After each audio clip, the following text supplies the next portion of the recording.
شروع اللہ کے نام سے جو بڑا مہربان نہایت رحم فرمانے والا ہے۔ السلام علیکم ورحمۃ اللہ وبرکاتہ۔ دوستو، ترکی کے خلیفہ سلطان مراد کی عادت تھی کہ وہ بیس بدل کر عوام کی خبر گیری کرتا تھا۔ اس نے ایک رات اپنے سیکیورٹی انچارج کو کہا کہ چلو کچھ وقت لوگوں میں گزارتے ہیں۔ شہر کے ایک کنارے پر پہنچے تو دیکھا کہ ایک آدمی گرا پڑا ہے۔ بادشاہ نے اسے ہلا کر دیکھا تو مردہ انسان تھا۔ لوگ اس کے پاس سے گزر کر جا رہے تھے۔ بادشاہ نے لوگوں کو آواز دی، ادھر آؤ بھائی۔ لوگ جمع ہو گئے اور وہ بادشاہ کو پہچان نہ سکے۔ پوچھا کیا بات ہے؟ بادشاہ نے کہا آدمی مرا پڑا ہے، اس کو کسی نے کیوں نہیں اٹھایا؟ کون ہے یہ اور اس کے گھر والے کہاں ہیں؟ لوگوں نے کہا یہ بہت برا اور گناہگار انسان ہے۔ تو سلطان مراد نے کہا کیا یہ امت محمدیہ میں سے نہیں ہے؟ چلو اس کو اٹھائیں اور اس کے گھر لے چلیں۔ لوگوں نے میت گھر پہنچا دی۔ اس کی بیوی نے خاوند کی لاش دیکھی تو رونے لگی۔ لوگ چلے گئے۔ بادشاہ اور اس کا سیکیورٹی انچارج وہیں عورت کا رونا سنتے رہے۔ وہ کہہ رہی تھی کہ میں گواہی دیتی ہوں بے شک تو اللہ کا ولی ہے اور نیک لوگوں میں سے ہے۔ سلطان مراد بڑا متعجب ہوا کہ یہ کیسے ہو سکتا ہے۔ لوگ تو اس کے بارے میں یہ باتیں کر رہے تھے اور اس کی میت کو ہاتھ لگانے کو تیار نہ تھے۔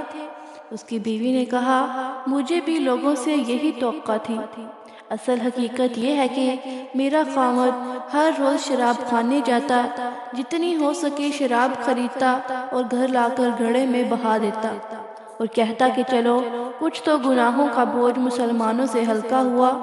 اسی طرح رات کو ایک بری عورت کے پاس جاتا اور اس کو ایک رات کی اجرت دے دیتا اور اس کو کہتا کہ اپنا دروازہ بند کر لے، کوئی تیرے پاس نہ آئے۔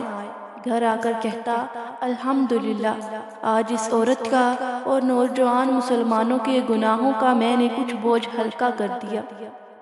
لوگ اس کو ان جگہوں پر آتا جاتا دیکھتے تھے۔ میں اسے کہتی تھی کہ یاد رکھ، جس دن تم مر گیا لوگوں نے تجھے غسل نہیں دینا، نہ تیری نماز جنازہ پڑھنی ہے اور نہ ہی تجھے دفنانا ہے۔ وہ مسکرا دیتا اور مجھ سے کہتا کہ گھبرا مت، تو دیکھے گی کہ میرا جنازہ وقت کا بادشاہ، علماء اور اولیاء پڑھیں گے۔ یہ سن کر بادشاہ رو پڑا اور کہنے لگا میں سلطان مراد ہوں، کل ہم اس کو غسل دیں گے، ہم اس کی نماز جنازہ بھی پڑھائیں گے اور اس کی تدفین بھی ہم کروائیں گے۔ چنانچہ اس کا جنازہ بادشاہ، علماء، اولیاء اور کثیر عوام نے پڑھا۔